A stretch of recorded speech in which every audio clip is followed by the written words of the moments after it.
அஸ்ஸலாமு அலைக்கும் ஃப்ரெண்ட்ஸ். இன்றைக்கி ப்ரான் பாஸ்தா.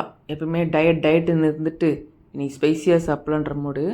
ஒரு பாத்திரத்தில் தண்ணி வச்சு கொதித்ததும் ஒரு அரை டீஸ்பூன் எண்ணெய் விட்டு கொஞ்சோண்டு உப்பு போட்டுட்டு பாஸ்தா அதை மக்ருனி அதையும் போட்டு நல்லா கொதிக்க வச்சுட்டு வடிகட்டிட்டு திரும்ப நார்மல் வாட்டரில் போட்டு வடிகட்டி எடுத்து வச்சுக்கோங்க.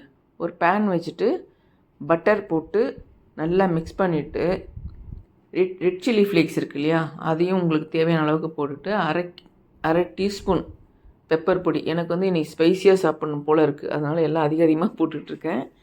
கொஞ்சோண்டு உப்பு போட்டுட்டு கழுவி வச்சுருக்க எறா போட்டு மிக்ஸ் பண்ணிவிட்டு நல்லா ஃப்ரை பண்ணிங்க. ரொம்ப குக் பண்ணாதீங்க, இல்லைனா அது ரப்பர் மாதிரி ஆகிடும். 60-70% குக் பண்ணால் போதும்.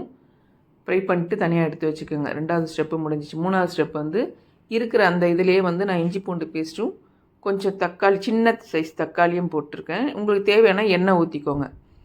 அதேமாதிரி சின்ன சைஸ் வெங்காயம், தக்காளி வெந்ததும் வெங்காயம் போட்டு நல்லா வதக்கிட்டு இந்த கஸ்தூரி மேத்தி இருக்கு இல்லைங்களா, அதை நல்லா அந்த பொடி பண்ணி போடுங்க.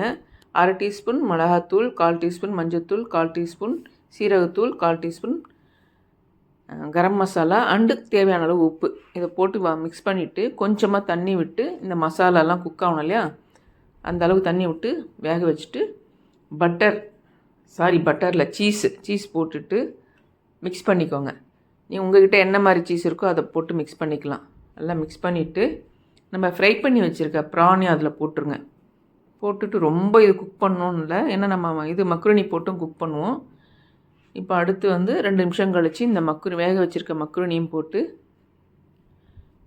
நல்லா மிக்ஸ் பண்ணிவிட்டு கொத்தமல்லி தழை போட்டுட்டு அதை பாருங்கள், பார்க்கவே நல்லாயிருக்கு ஸ்பைஸியாக. இன்றைக்கி ஸ்பைசி மூடு, அதனால் சீட்டிங் டயட் சொல்லுவாங்களே அது இன்றைக்கி. ஸோ நல்லா மிக்ஸ் பண்ணியாச்சு. ஓரளவுக்கு குக் ஆகிடுச்சு. உங்களுக்கு தேவைன்னா இன்னும் கொஞ்சம் சுடு தண்ணி ஊற்றிட்டு கொஞ்சம் க்ரீமியாக வச்சுக்கலாம். எனக்கு இன்றைக்கி